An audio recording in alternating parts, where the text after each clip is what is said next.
Module 5. Modern Living.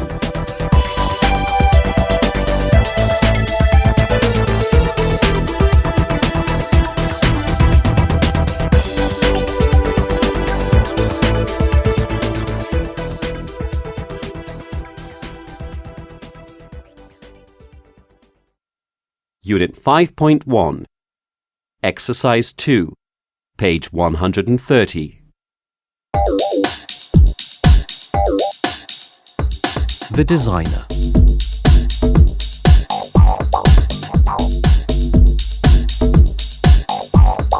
But why do you want to be a fashion designer? You could go to any university in the country with the grades you've got, and you want to go to fashion school? Tanya bowed her head further over the piece of silk she was working on and continued to sew the small bright beads onto the fine cloth with quiet determination.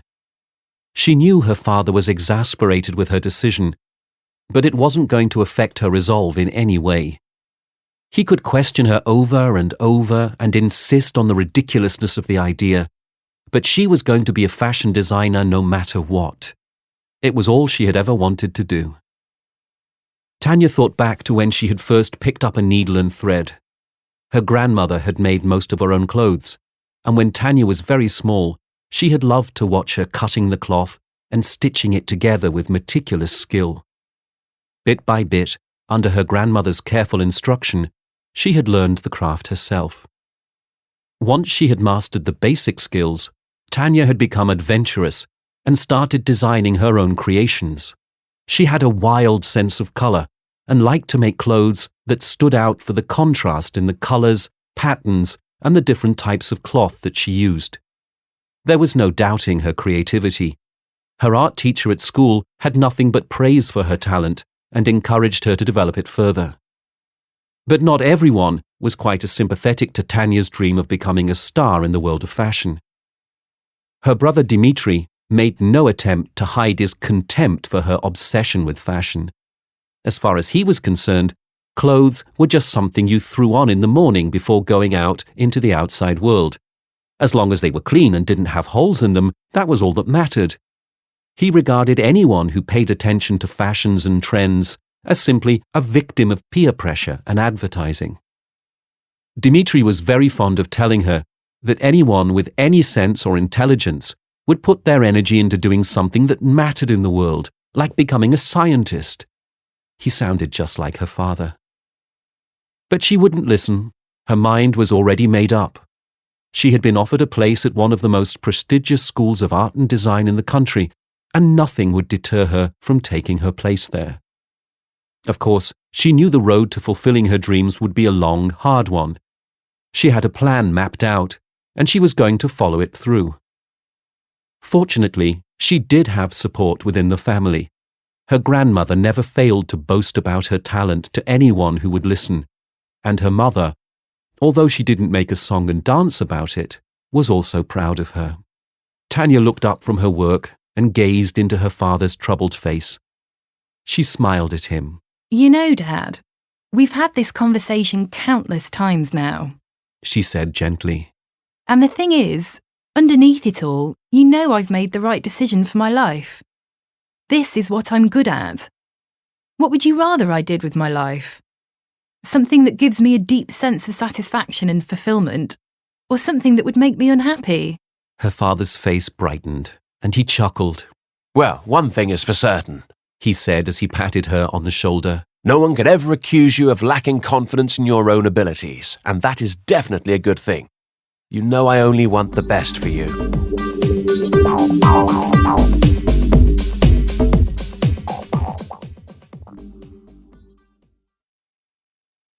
Unit 5.2, Exercise 7B, page 133. We can all fight crime. The best thing we can do at home is to lock the doors and windows. We can also protect ourselves at home in other ways. Always try to see who's there before opening your door. Look through a peephole or a safe window. Ask any stranger to tell you his or her name and to show proof that he or she is from the identified company or group. Remember, It is okay to keep the door locked if you are uneasy. Children that are home alone should never tell anyone at the door that they are on their own. Tell the person at the door that your parent is on the telephone, or too busy to answer the door and to come back another time. Make sure that locks, doors and windows are strong and cannot be broken easily. A good alarm system can help. Many police departments will send an officer to your home to suggest changes that could improve your security. Do not enter your home if there are signs that it has been burgled. Go to a neighbour's house or use a mobile phone and call the police. Stay in a safe place until the police arrive. On the street, stay alert at all times, even in your own neighbourhood and at your own door. Walk with a friend.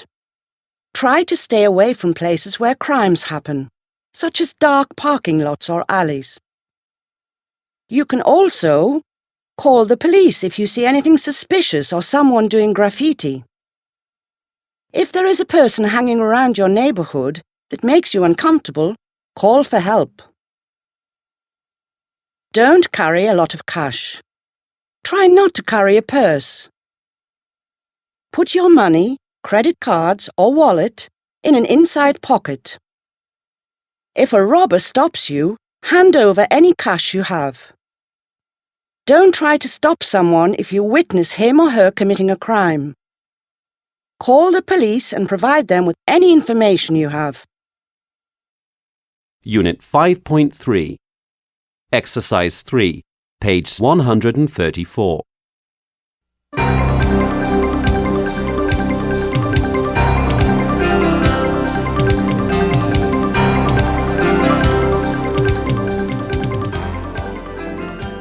Welcome back to the show. We are talking with James Blunt, author of Nanotechnology, the Next Big Thing. Tell us, James, how do you think this science can affect people's lifestyles? I believe nanotechnology will affect our lives in every way possible, including transportation, housing, consumer products, the environment, security, food and medicine. Really? Can you explain a few of the more common effects people will notice in their daily lives? In terms of transportation, people will see cars and planes become much safer and more efficient. Newer, lighter materials will be used in the manufacturing process that will make them stronger yet lighter. These changes will mean less fuel will be used, while at the same time each will be faster and easier to operate. Also, everyday consumer products such as cleaning materials will also be safer and more efficient. Self-cleaning glass and fabrics will save time and money because people will no longer have to purchase and use chemically produced cleaning agents to clean their homes and clothing. Of course, all of these advancements would have great positive effects on the environment because we would be removing chemicals and the huge need for fossil fuels. Also, new technology would help us purify water to a state that it would be drinkable by all living things. Those sound like great changes, James. What can you tell us about life-saving developments like food production and medical progress? I am glad you asked. As far as food production goes, there could be huge improvements. Hunger could literally be wiped out if we used this technology to safely produce genetically engineered crops of all kinds. We could safely produce much larger, better quality wheat crops, fruits, vegetables and animal food sources. The most exciting news, though, is in the field of medicine. We believe the greatest achievements would be seen in the areas of diagnosis and treatment. We could detect genetic disease long before any symptoms are seen or felt, and treat the disease quickly and efficiently. Drugs could be directly injected into the bloodstream, which would cause a faster, more positive result. It is hoped that many devastating illnesses and diseases would be cured, or at least controlled with these methods. That is very exciting news, James. Thank you for sharing your insights into this topic and explaining some of the great technology that we can look forward to in the future.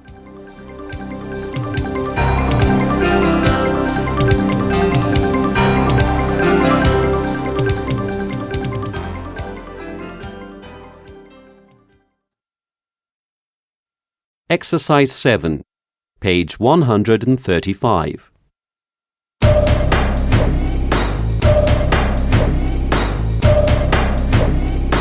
Nanotechnology. The next big thing?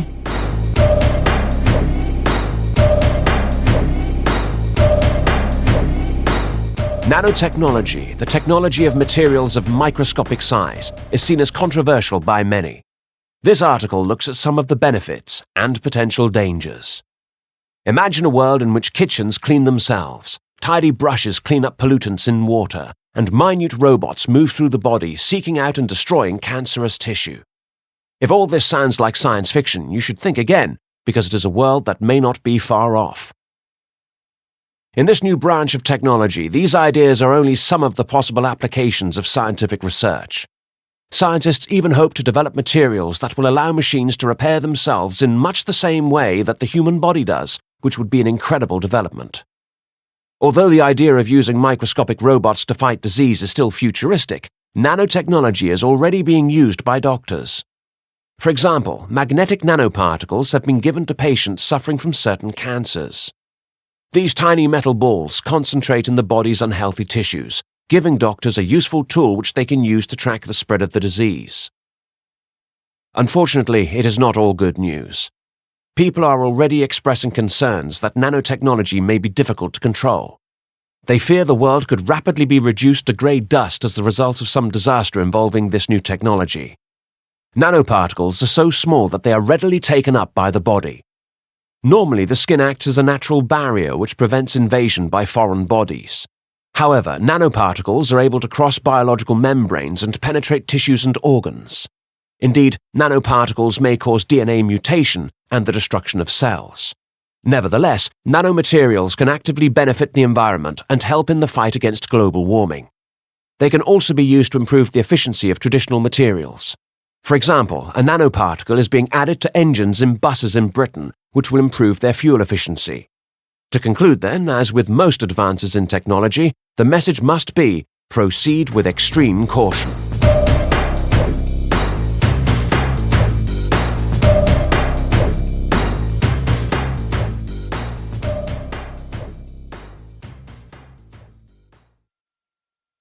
Unit 5.5, Exercise 2A, page 138.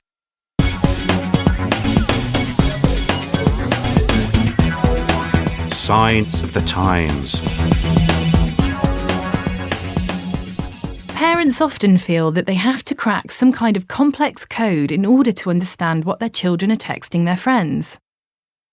Text language keeps teens' parents in the dark about their conversations. Some text abbreviations are now part of everyone's text vernacular.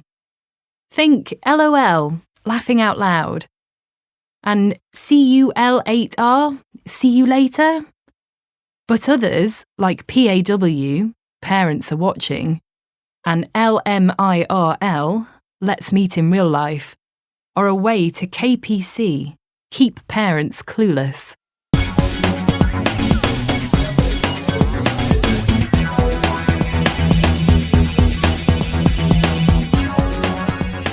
Traditional person-to-person trading, which used to take place at flea markets, car boot sales, and collectible shows, has been transformed through technology. Online auction sites like eBay, which appeared in the 1990s, have become a global phenomenon. From the beginning, they were designed to enable individuals to sell their own unwanted goods through online auctioning. Now a huge trading community has developed in which buyers and sellers are brought together on the World Wide Web.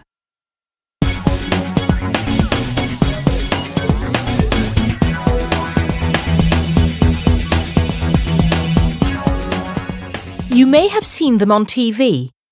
Capsule hotels in Japan are the accommodation of choice for Japanese businessmen who have missed the last train back to the suburbs or for travellers on a tight budget. They consist of tiny sleeping compartments about 2 meters long, 1 meter high and 1 meter wide that serve as one's room. You may want to try a one-night novelty stay, but don't even think about it if you're claustrophobic.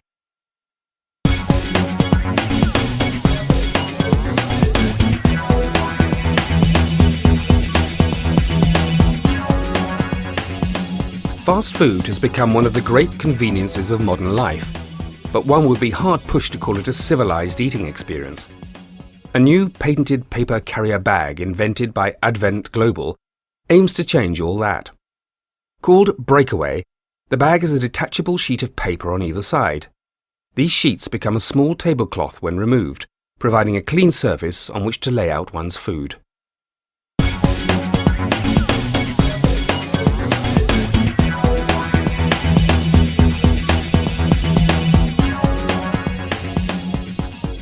At any airport, you can see people sleeping on the seats in departure lounges and even on the floors.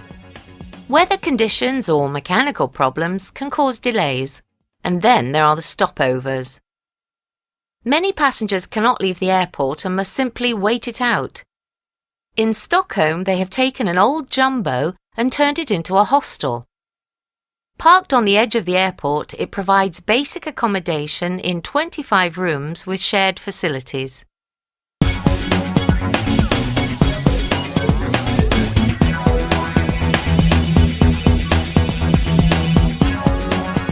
Supermarkets use calculated strategies to lure you into purchasing items you had no intention of buying. The big chains spend millions of dollars each year researching just what will increase your impulse buying. This includes having the smell of freshly baked bread hit you to make you buy from the bakery counter, and spacing regularly bought items across the entire store so that you need to pass by many tempting goodies in order to complete your shopping.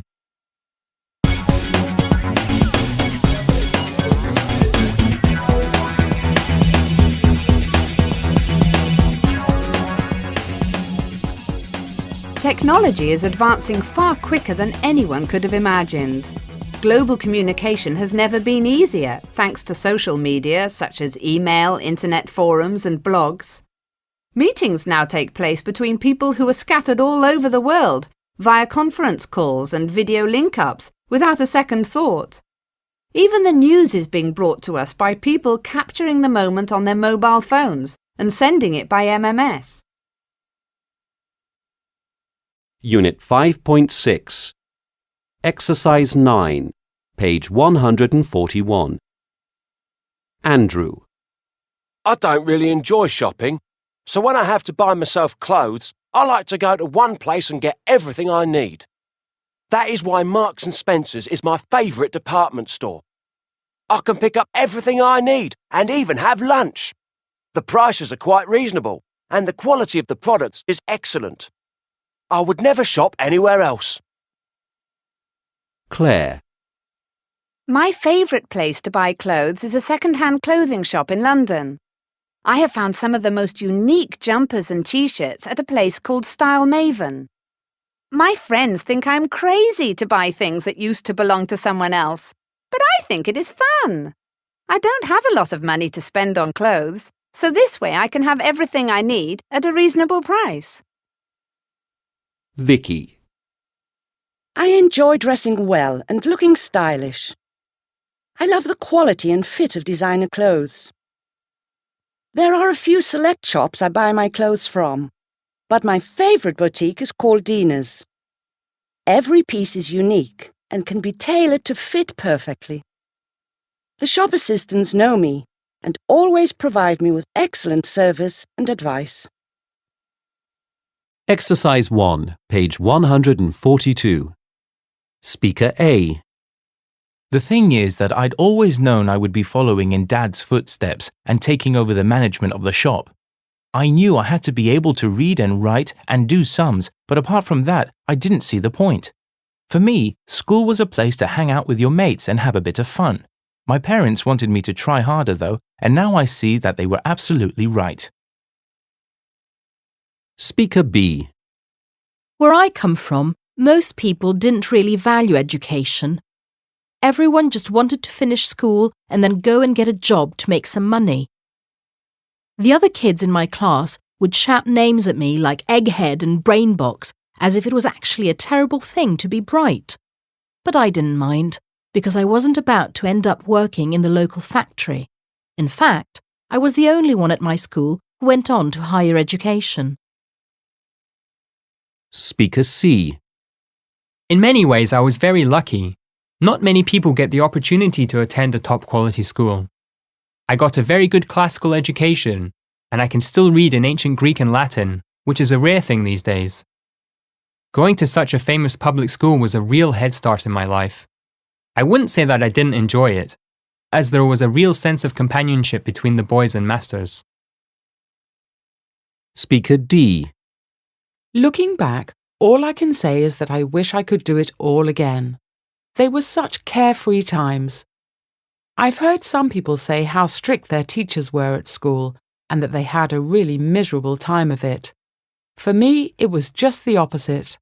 The teachers really cared about all the pupils and did their best to ensure that learning was an enjoyable process. Speaker E. The school was pretty strict, I must say. There was no messing around in the classroom if you knew what was good for you. Everyone obeyed the rules because we had a lot of respect for the teachers. They didn't just want to get facts and figures inside our heads. They also wanted to turn us into well-mannered, responsible citizens. It was a good thing as far as I'm concerned. It really helps you to know where you were and what you were supposed to do. Speaker F. I was having a discussion with some friends the other day about education. My friend Jan said that because teachers had to go to school for so long, they should get far higher salaries. I'm not sure about that, but I do feel that teachers should have more experience in child psychology and child development. I honestly think it would make their jobs far easier. And, of course, it would be much better for their pupils.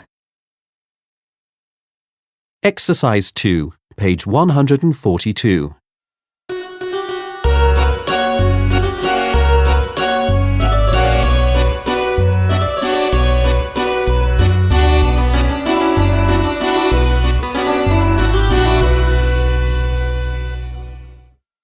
Well, James, you've been here in our wonderful city of St Petersburg for 2 days now. What do you think of it so far? Of course I'm having a fantastic time, Katya. Visiting all the museums and palaces and monuments. It's been amazing. I loved the Chekhov play we saw last night too. But now I think I'd like to see something of modern St Petersburg. OK, let's start today with a visit to Nevsky Prospect then. It has some of the best shops in the city.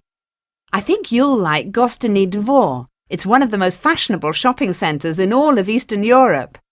The Passage is also well worth a visit for its wide range of luxury goods. They sound really expensive.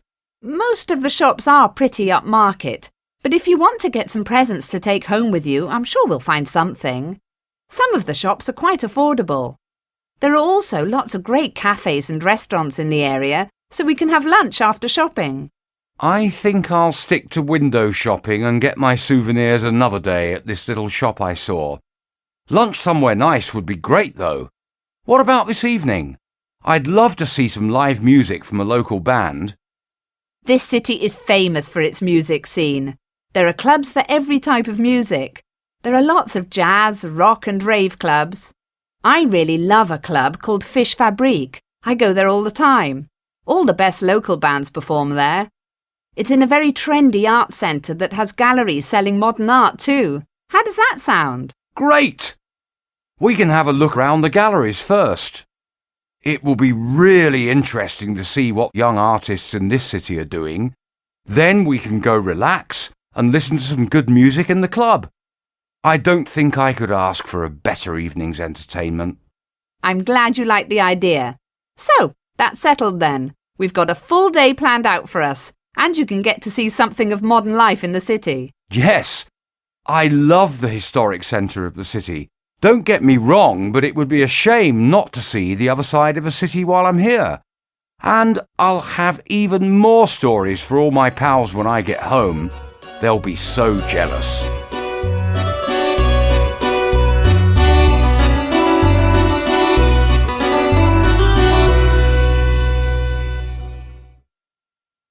Exercise 3, page 143.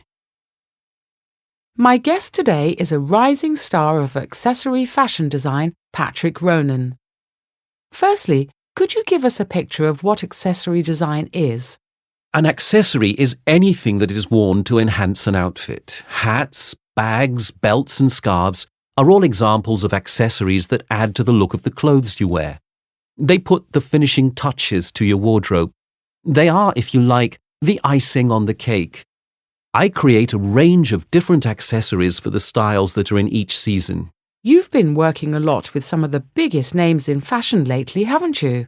I've been very lucky to have been working with 3 of the leading Paris fashion houses in the past couple of years, designing accessories for their boutiques. I also have my own shop in London, which sells my own line of luxury accessories, so I spend a lot of time in both places. Sometimes I wake up and I have to remember where I am. It's exciting though, because it's like I lead a double life, half French, half English. So how did you get started in the business? I trained at the London College of Fashion. After I graduated, I started making hats and bags and selling them on a stall at Greenwich Market, and they were very popular.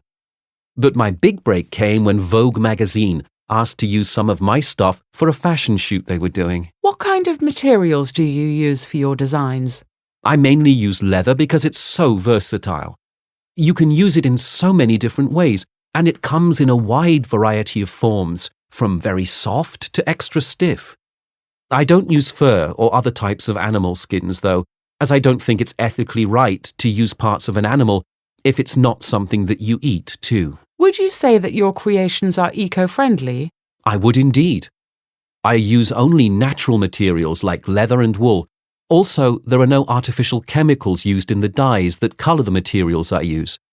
I think it's very important to protect the environment, and I think the fashion world, in general, is starting to realise this now as well.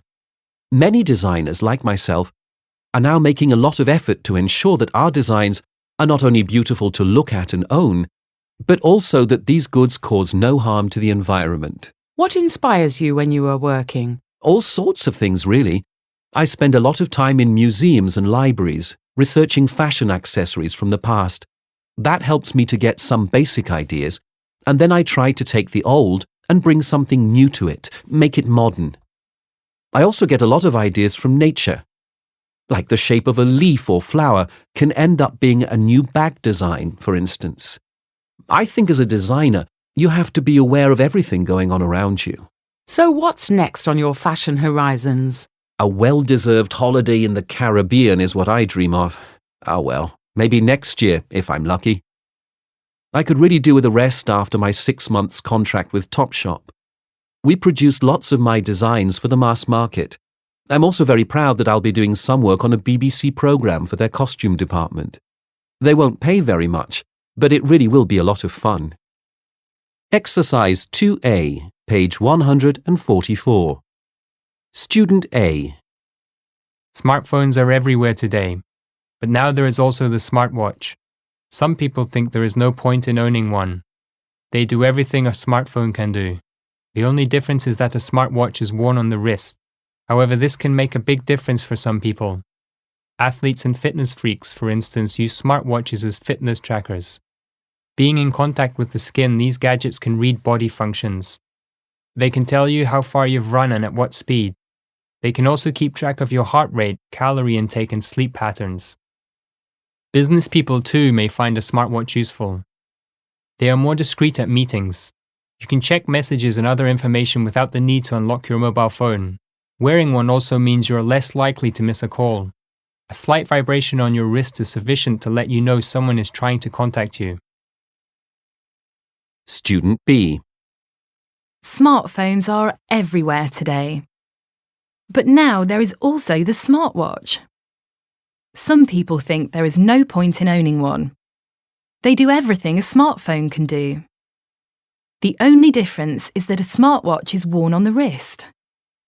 However, this can make a big difference for some people.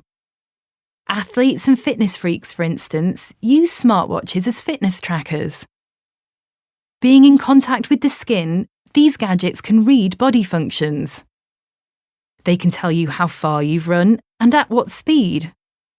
They can also keep track of your heart rate, calorie intake, and sleep patterns. Business people too may find a smartwatch useful. They are more discreet at meetings.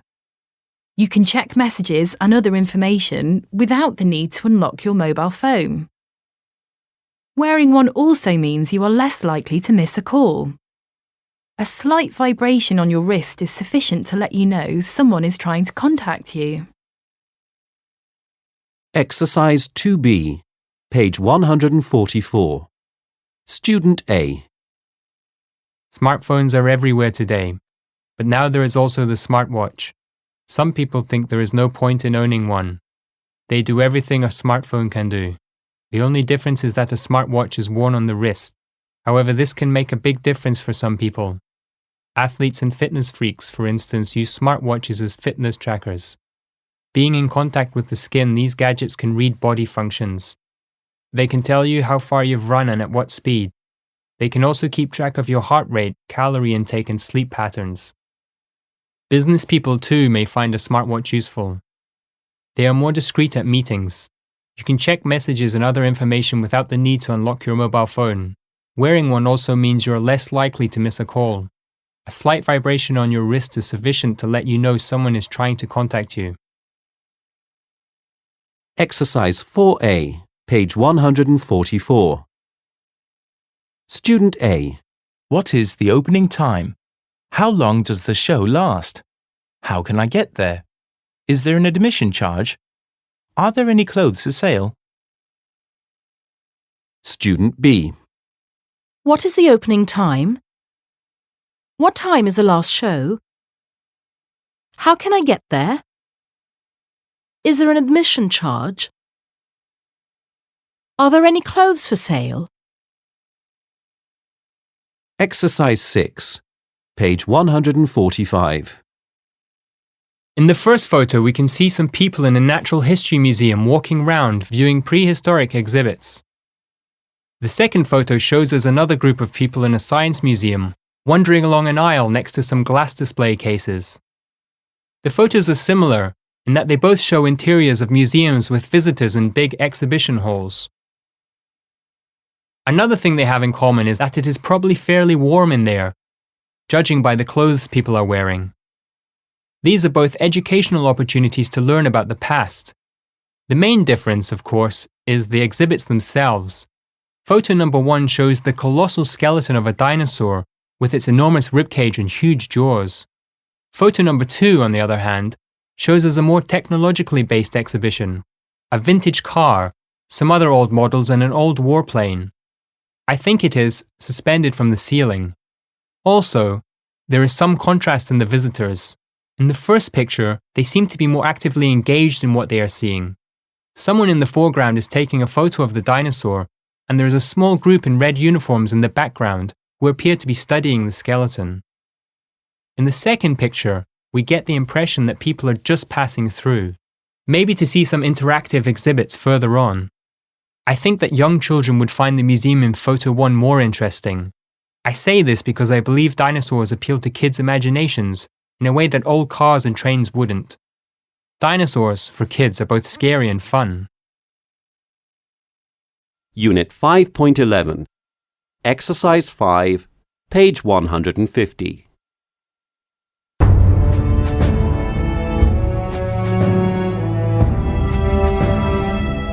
Heroes. A modern Russian hero.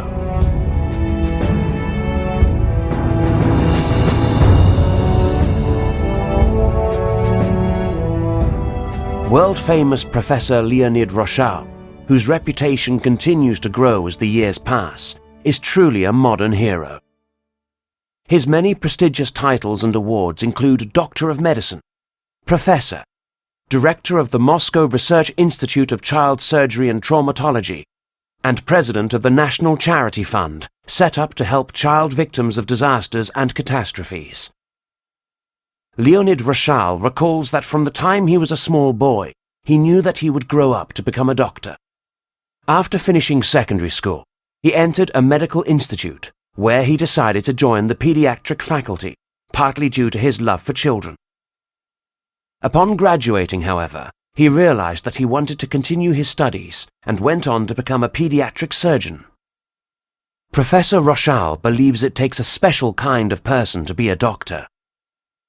He thinks that a doctor should act professionally at all times, but they must also be, above all, kind and caring. In spite of his very heavy workload as the director of the Moscow Research Institute, Professor Rochal still devotes incredible amounts of time to his patients, both as a medical doctor and a surgeon. Of all the honours that Professor Rochal has received throughout his career, he insists that the title of Children's Doctor of the World, bestowed on him in 1996, has pleased him the most. Running a close second, he says, is the decoration he was awarded for serving society, the Honorary Civil Order Golden Cross.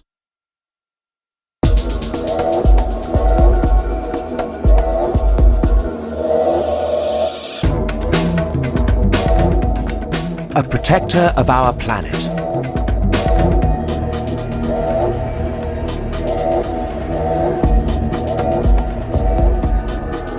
Over the last 50 years, Sir David Attenborough has explored and explained virtually every aspect of life on planet Earth.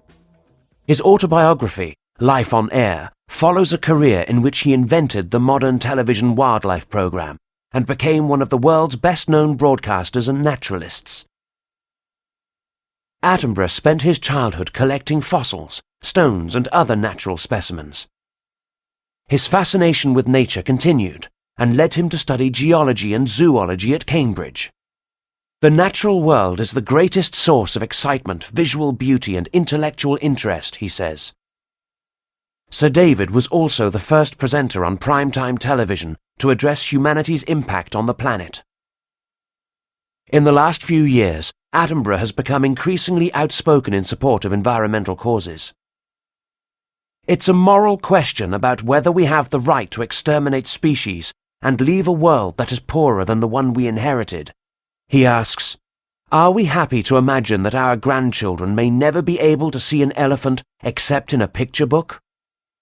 However, Sir David has a positive outlook on the future.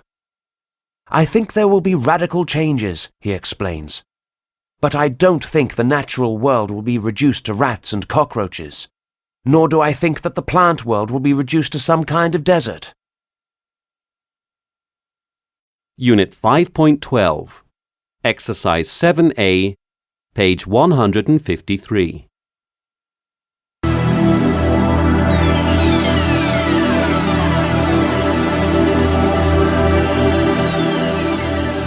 The Caves of Steel.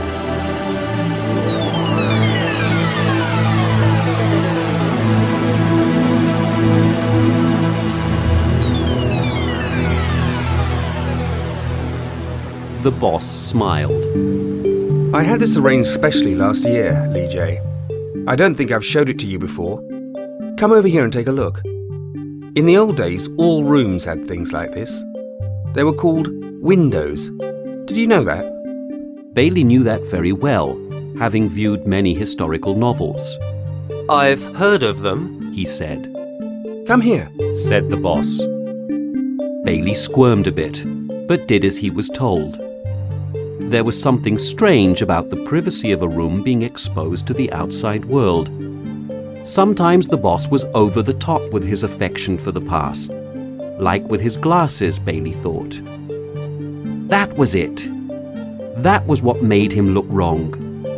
Bailey said, "Pardon me, boss, but you're wearing new glasses, aren't you?" The boss stared at him in mild surprise, took off his glasses, looked at them, and then at Bailey. Without his glasses, his round face seemed rounder and his chin a little more pronounced. He looked confused too, as his eyes couldn't focus properly. He said, "Yes." He put his glasses back on his nose, then added with real anger, "I broke my old ones 3 days ago. What with one thing or another, I wasn't able to replace them until this morning. Lee J, those 3 days were awful." "On account of the glasses?" Bailey asked. "And other things too. I will tell you about that." He turned to the window, and so did Bailey. With mild shock, Bailey realized it was raining. For a minute he was lost in the sight of water dropping from the sky, while the boss displayed a kind of pride, as though the phenomenon was something he'd arranged. "This is the 3rd time this month I've watched it rain. Amazing, don't you think?"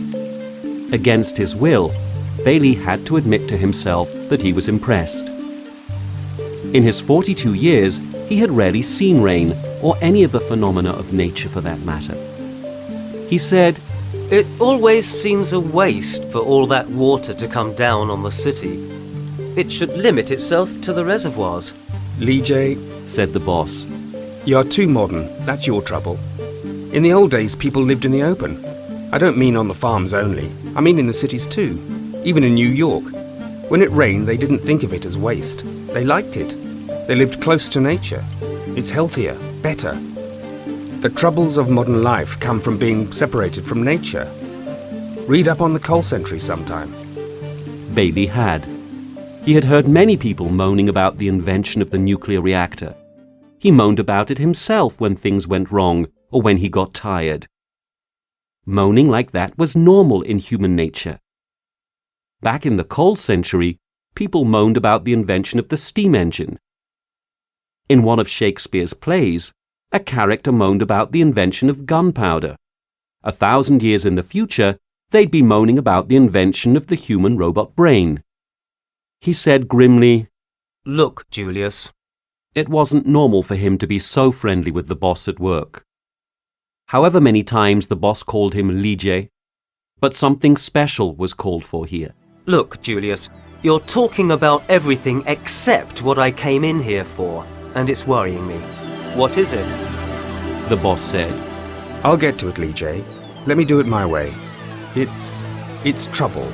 "Sure. What isn't on this planet? More trouble with the robots?"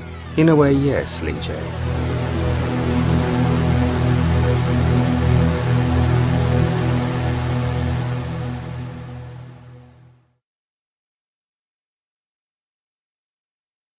Exercise 7B, page 153. In the next part of the story, the boss tells Lige about the conflict between Earthlings and Spacers. Earthlings are people who live on Earth. They stayed on Earth when the Spacers left Earth to live on other planets. There was a war between Earthlings and Spacers. The Spacers broke contact with Earth so that Earthlings could not travel to other planets. There was no contact between them for many years. 1,000 years later, some Spacers returned to Earth. Now they live in the same city as Lige and his boss. Earthlings dislike them because of the war. Spacers are separated from Earthlings and live in their own area called Spacetown. Spacers are rich and try to keep Earthlings away from Spacetown. The boss tells Lige that a Spacer died 3 days ago. The Spacers think that an Earthling killed him. Lige is very surprised. He doesn't think that it could be an Earthling. The boss reminds him of the conflict. He tells Lige about the tension building between Earthlings and Spacers. He wants Lige to investigate and find out who killed the Spacer. Lige wonders why the boss has chosen him when there are better detectives that could do it. The boss tells him it's because they are friends, and he knows he can trust him. He says Lige can also gain a lot from solving the crime. The Spacers want one of their own policemen to work on solving the crime as well. Lige agrees to have a Spacer partner. His partner will live in his house with him and his family. Then the boss tells him that his partner will be a robot that has been built by the Spacers. Lige really doesn't like robots. He thinks that they will replace Earthlings in the future. He doesn't want to work with a robot. He is worried about what his wife, Jessie, will say. Lige finally agrees because the boss will give him a promotion when he has solved the crime.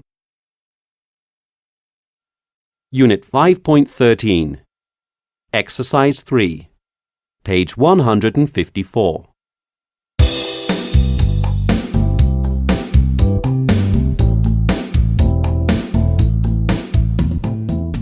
Energy efficiency.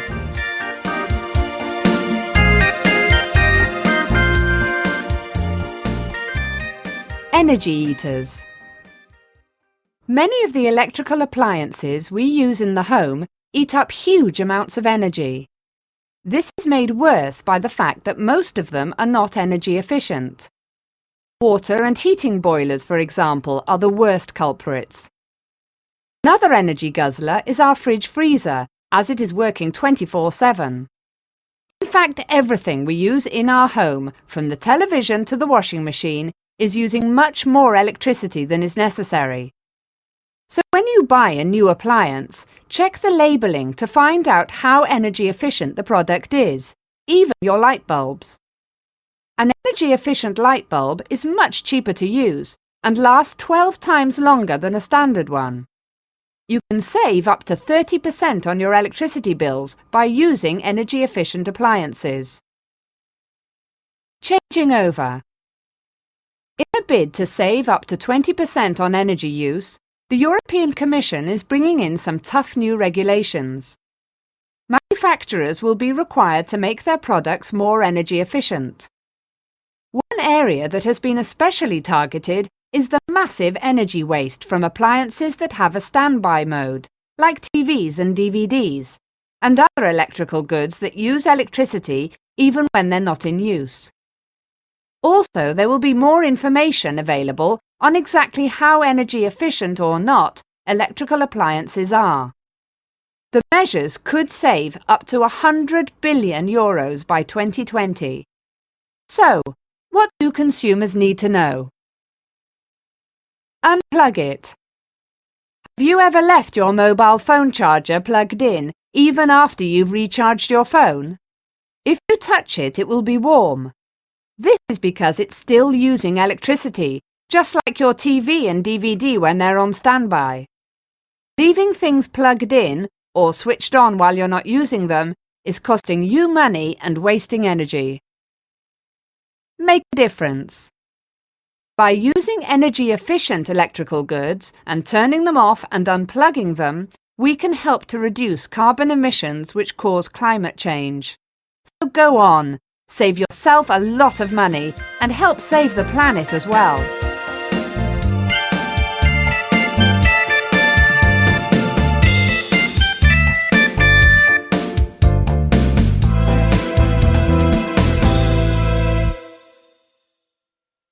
Focus on RNE. Exercise 5, page 158. Hello everyone. Welcome to this week's edition of The Stars Go Green, where we feature a famous person every week who is doing something to help the environment. This week's guest is fashion designer Brandon Wells. Brandon, welcome to the show. Thank you. Brandon, you've been living and working in London for 8 years now, and you travel everywhere by bicycle. Have you always ridden a bike in London? Goodness, no. When I first came here, I wouldn't have dreamed of cycling in the centre. It was far too dangerous, mainly because of the heavy traffic. But you also had to deal with the exhaust fumes. I can remember watching the cycle couriers weaving their way through the fumes. They looked like surgeons with their face masks on. So how did you get around the city in those days? By bus. I didn't drive a car then, and I couldn't afford a taxi. Of course, if you're really in a hurry, you take the underground. But I never used the tube and still don't. I'm terrified of being stuck inside a tunnel. It happened to a friend of mine once. He said it was a terrifying experience. And how long did your bus journeys to and from work take? About an hour. But then they introduced the congestion charge. You know, where you pay a charge to bring your car into the city centre. And my travel time was halved. It definitely succeeded in deterring motorists, even though you'd think car park fees would already have done that. Well, after a few months of going to work by bus, I noticed there were far more cyclists in the centre. Or maybe it just appeared that way because there were fewer cars around. So at what point did you change from bus to bicycle? I saw that cycling had definitely become a safer option. I started to count how many cyclists I spotted on each journey. Then, when I reached 300, I promised to buy myself a bike. It was a month or two before that happened, but by that time, there was a network of cycle paths as well. How did it feel the first time you rode your new bike to work? I remember being nervous in case I got hit in the traffic. I wasn't sure how long the journey would take, so I allowed an hour. In the end, I was 20 minutes late that morning. The boss wasn't very happy, I can tell you. It wasn't the distance I misjudged. It was my lack of fitness. You're very fit now, though. How did you manage it? Well, I hadn't done any serious cycling for years. I'd had a bike as a teenager, but I only used it at weekends visiting friends in the neighbourhood. Now I was attempting to cycle 10 miles a day. My muscles were so sore at the beginning that I decided to catch the bus one day and cycle the next. Gradually, I was able to give up the bus. What do you think is the biggest benefit of riding a bike? There's no doubt that it saves you time when you want to get somewhere in town quickly. But the really great thing is the improvement in my health. I really noticed it swimming last summer. I could swim for hours without getting tired. In fact, I'm in better shape now than I was 10 years ago.